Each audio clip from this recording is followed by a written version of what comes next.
അതെ, ഒരിക്കലും പാടില്ലാത്ത ഒരു പരാമർശമാണ് ഉണ്ടായത്. അതിനോട് അല്പം വൈകാരികമായിട്ട് തന്നെയാണ് പ്രതിഭ ഇന്നലെ പ്രതികരിച്ചത്. ആ പഞ്ചായത്ത് മെമ്പർ തൊട്ട് ജില്ലാ പഞ്ചായത്ത് പ്രസിഡന്റ്, അങ്ങനെ വർഷങ്ങളായി പൊതു ഇടങ്ങളിൽ നിൽക്കുന്ന ഒരാൾ കൂടിയാണ് പ്രതിഭ ചേച്ചി. അതുകൊണ്ട് അങ്ങനെ അത്ര പെട്ടെന്നങ്ങനെ ഒരു വൈകാരിക പ്രകടനം ഉണ്ടാകാറില്ലാത്തതാണ്. തീർച്ചയായിട്ടും അങ്ങനെ എനിക്കിഷ്ടമുള്ള കാര്യവുമല്ല. ഒരിക്കലും നമ്മൾ ജനങ്ങളുടെ മുമ്പിൽ എപ്പോഴും നമ്മൾ ബോൾഡായിരിക്കണം. കാരണം നമ്മളെ പ്രതീക്ഷിച്ച് താഴെ ഒരുപാട് പാവപ്പെട്ട മനുഷ്യരുണ്ട്. പലപ്പോഴും അവർക്ക് ആശ്വാസമാവുന്ന ആളാണ് ഞാൻ. അവരുടെ സങ്കടങ്ങളിലൊക്കെ കൃത്യമായി അവരെ ആശ്വസിപ്പിക്കുന്ന ഒരാളാണ്. അപ്പം എനിക്ക് തോന്നുന്നു ഞാനങ്ങനെ വിഷമിക്കുന്നത് കാണാൻ ആരും ആഗ്രഹിക്കുന്നില്ല.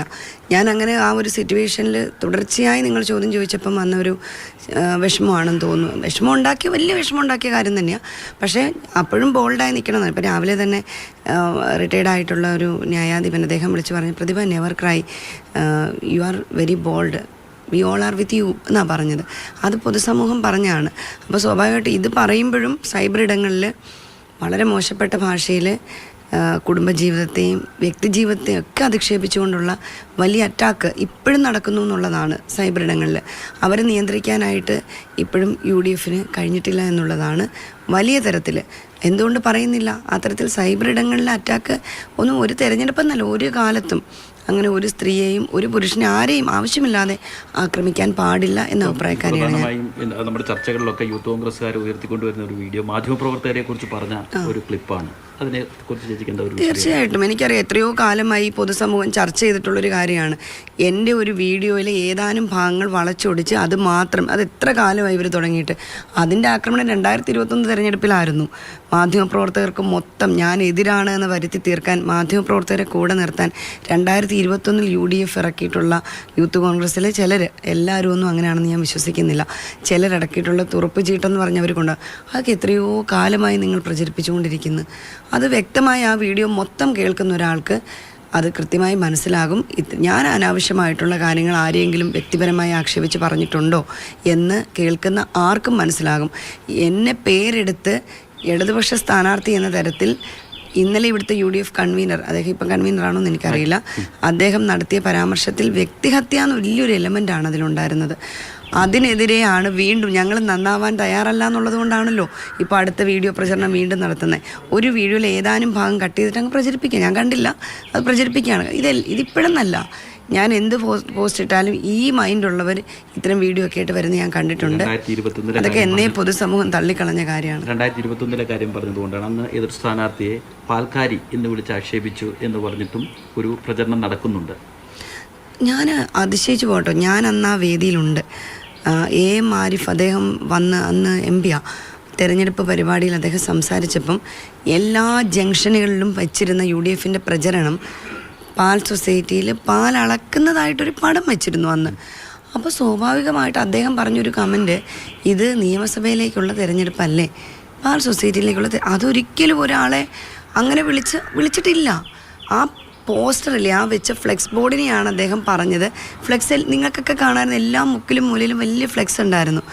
ഒരു തെരഞ്ഞെടുപ്പിൽ ഞാൻ അഭിഭാഷകയാണ്, അല്ലെങ്കിൽ ഞാൻ വേറൊരു ജോലി ചെയ്യുന്ന ആൾ, അതൊക്കെ പൊതുസമൂഹം ചർച്ച ചെയ്യും. പക്ഷെ അതല്ലല്ലോ ഹൈലൈറ്റ്. ഞാൻ കോടതിയിൽ വാദിക്കുന്ന പടം ഞാൻ എങ്ങും വെക്കാറില്ലല്ലോ. വെച്ചിട്ട് ഞാനും കോടതി പോയിട്ടുള്ള ആളല്ലേ.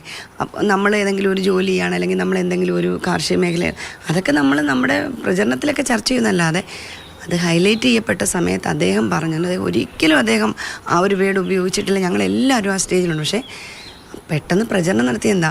അപ്പോൾ ഇത് പലപ്പോഴും UDF ഒരു വിഭാഗം ആളുകൾ എല്ലാ കാലത്തും എന്ത് കാര്യത്തെയും വളച്ചൊടിച്ച് ശരി ജനം അറിയുന്നതിന് മുമ്പേ ഈ നുണപ്രചരണം നടത്തുന്ന ഒരു പരിപാടിയുണ്ട്. ഇപ്പോഴും തെറ്റാരാ ചെയ്തത്?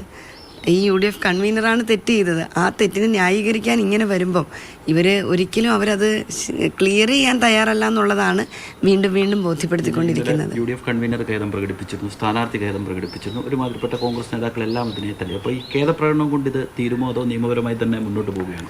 ഓൾറെഡി തന്നെ ഇലക്ഷൻ കമ്മീഷൻ സുമോട്ടോ ഒക്കെ അതിനകത്ത് കേസെടുക്കും എന്നാണ് ഞാൻ കരുതുന്നത്. പാർട്ടി മണ്ഡലം കമ്മിറ്റി അതിൻ്റെ പരാതി എല്ലാം തയ്യാറാക്കിക്കൊണ്ടിരിക്കുന്നു, അവരും കൊടുക്കും. പിന്നെ മഹിളാ സംഘടനകളും ഇപ്പോൾ കേസ്, കാരണം ഇത് റിപ്പീറ്റ് ചെയ്യപ്പെടാൻ പാടില്ല. ഇവിടെ മത്സരിക്കുന്നത് ഐഡിയോളജികളാണ്, ഐഡിയോളജിയുടെ ഭാഗമായിട്ടുള്ള പ്രതിനിധികളാണ് ഇവിടെ മത്സരിക്കുന്നത്. ഞങ്ങൾക്ക് പറയാനുള്ളത്, ഗവൺമെൻറ്റിൻ്റെ വികസന നേട്ടങ്ങൾ പറഞ്ഞ് ഞങ്ങൾക്ക് തീരാനുള്ള സമയം പോലും ഇല്ല, അത്രയ്ക്കധികം കുറച്ച് സമയമാണ്. മണ്ഡലത്തിലെ വികസന കാര്യങ്ങൾ ചർച്ച ചെയ്യണം. അപ്പോൾ ഈ മണ്ഡലത്തിലെ വികസന കാര്യങ്ങൾ ചർച്ച ചെയ്യാതിരിക്കാനും സ്ഥാനാർത്ഥിയെ തേജോവധം ചെയ്തുകൊണ്ട് 10 വോട്ട് പിടിക്കാനും ഒക്കെയുള്ള ഒരു തന്ത്രമായിട്ട് തന്നെയാണ് എല്ലാവർക്കും അത് മനസ്സിലായല്ലോ. അപ്പം അതാരാ നടത്തുന്നതെന്നുള്ളതാണ് ഞാൻ വീണ്ടും വീണ്ടും പറയുന്നത്. ലീഡർഷിപ്പിൽ നിൽക്കുന്നത് വനിതകളാണ്. ഇപ്പം പ്രിയങ്ക ഗാന്ധി അടക്കം വയനാട്ടിൽ വന്ന് മത്സരിച്ചതാണ്, കേരളത്തിൽ വന്ന് മത്സരിച്ചതാണ്.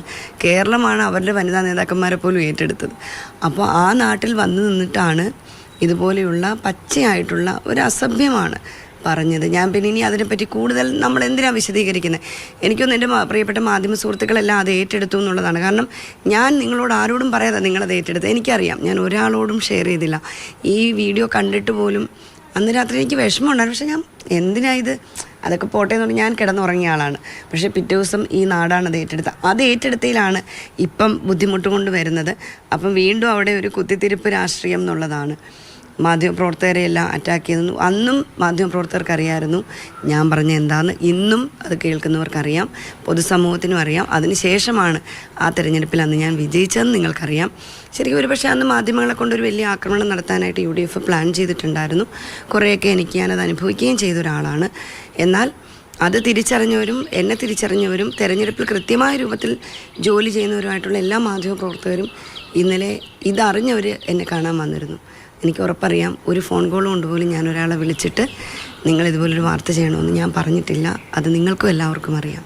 രാഷ്ട്രീയത്തിനപ്പം ഈ കടുത്ത ചൂടാണ്, എങ്ങനെയുണ്ട് ആ ചൂട്? ഇപ്പം കണ്ടില്ലേ, ഇവിടെ എന്നോട് ചോദിക്കുന്ന ആളും ഞാനിവിടെ നിൽക്കുന്ന ആളും നമ്മളെല്ലാം ഇങ്ങനെ എന്താ പറയണ്ടേ, ഈ കത്തുന്ന സൂര്യനാണ്. ഇപ്പം സമയം ഒരു 8:30 ആയിട്ടേ ഉള്ളൂ രാവിലെ. ആ സമയത്ത് പോലും സൂര്യൻ അങ്ങ് ശക്തി പ്രാപിച്ചിട്ടുണ്ട്. നല്ല എന്താ പറയണ്ടേ, ചൂട് താങ്ങാവുന്നതിലപ്പുറമാണെന്ന് തോന്നുന്നു. അപ്പോൾ ഈ ഒരു സമയ നിയന്ത്രണം വല്ലതും ഉണ്ട്? നട്ടുച്ചയ്ക്ക് അങ്ങനെ ഒരു ഓപ്പൺ സ്ഥലങ്ങളിലേക്ക് പോകാതിരിക്കുക, അങ്ങനെ വല്ലോ? ഗവൺമെൻറ് പറയുന്നത് ഇതര സംസ്ഥാനത്ത് നിന്ന് വരുന്ന തൊഴിലാളി പോലും 11 മണി കഴിഞ്ഞാൽ ജോലി ചെയ്യരുതെന്നാണ് പറഞ്ഞിരിക്കുന്നത്.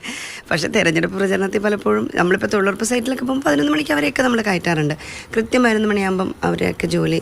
കേരളത്തിൻ്റെ ഒരു പ്രത്യേകതയാണ്, ഞാൻ ശ്രദ്ധിച്ചിട്ടുണ്ട്. സൈറ്റുകളിലൊക്കെ പോലും കൃത്യമായി പറയാറുണ്ട് 11 മണി കഴിഞ്ഞാൽ ആരെയും. അത്രയും സഹിക്കാൻ പറ്റാത്ത ചൂടാണ്. നമ്മുടെ കേരളത്തിലെ ഗവൺമെൻറ് അതൊക്കെ ഇൻസ്ട്രക്ഷൻ ചെയ്യുന്നുണ്ട്. ഞങ്ങൾക്കും ബാധകമാണ്, നമുക്ക് എല്ലാവർക്കും ബാധകമാണ്. പക്ഷേ സ്ഥാനാർത്ഥികളൊക്കെ തന്നെ പലപ്പോഴും ഈ ചൂടും ഇതൊന്നും അറിയാമെന്ന് വെച്ചാൽ വളരെ ഷോർട്ട് ടൈമാണ്. സിറ്റിംഗ് MLA ആയിട്ട് 10 വർഷമായിട്ട് ജനങ്ങളോടൊപ്പം ഞാൻ 10 മണിക്കൂറാണ് ഡെയിലി. ഞാൻ മണ്ഡലത്തിൽ എൻ്റെ വർക്ക് 10 മണിക്കൂറാണ്. അത് എല്ലാവർക്കും അറിയാം. ഞാൻ രാവിലെ 9:30 ഇറങ്ങിയ രാത്രി 9:30, ഏകദേശം 12 മണിക്കൂർ തിരിച്ച് കയറുന്ന ആളാണ്. അപ്പം ഇപ്പോൾ അതൊരു 13, 14, ചിലപ്പോൾ 15 മണിക്കൂറായി മാറും എന്ന് മാത്രമേ ഉള്ളൂ. പക്ഷേ ഉച്ച സമയത്ത് കഴിവതും പ്രചരണത്തിലേക്ക് ഇറങ്ങാതിരിക്കാൻ നോക്കാറുണ്ട്. കാരണം വരുന്ന ദിവസങ്ങളിലും പ്രചരണം ശക്തമായി മുന്നോട്ട് കൊണ്ടുപോകേണ്ടതല്ലേ. എല്ലാവരും ആരോഗ്യത്തോടെ ഇരിക്കണ്ടേ. അപ്പം എല്ലാവിധമായ വിജയാശംസകളും. Thank you Raghu. അപ്പം പ്രതിഭ രാഷ്ട്രീയ നിലപാട് വ്യക്തമാക്കിയിരിക്കുകയാണ്. ഞാൻ പറഞ്ഞതുപോലെ തന്നെ പഞ്ചായത്ത് പ്രസിഡന്റ്, ജില്ലാ പഞ്ചായത്ത് പ്രസിഡന്റ്, 2 തവണ MLA, അങ്ങനെ ദീർഘകാലം പൊതു ഇടത്ത് പരിചയമുള്ള അല്ലെങ്കിൽ അത്ര ഒരു പാരമ്പര്യമുള്ള ആളാണ് പ്രതിഭ. അവരെ പോലും വിഷമിപ്പിക്കുന്ന തരത്തിലാണ് ഒരു പ്രതികരണമുണ്ടായത്. അതിനകത്തൊരു മാതൃക നമുക്ക് പറയാനുള്ളത്, അവരത് ആ നിമിഷം തന്നെ നിഷേധിക്കുകയും സ്ഥാനാർത്ഥി ഉൾപ്പെടെ അതിന് എതിര് പറയുകയും അത് ഞങ്ങളുടെ നിലപാടല്ല എന്ന് പറഞ്ഞത് ഒരു മാതൃകാപരമായ പ്രവർത്തനമാണ്. പക്ഷേ അപ്പോഴും ഒരു സ്ത്രീക്കുണ്ടായ വേദന എത്രത്തോളം ഉണ്ടെന്ന് ഇത്ര ദീർഘകാലം രാഷ്ട്രീയ പാരമ്പര്യമുള്ള പ്രതിഭയുടെ ഒരു വികാര പ്രകടനത്തിൽ നിന്ന് നമുക്ക് വ്യക്തമാണ്.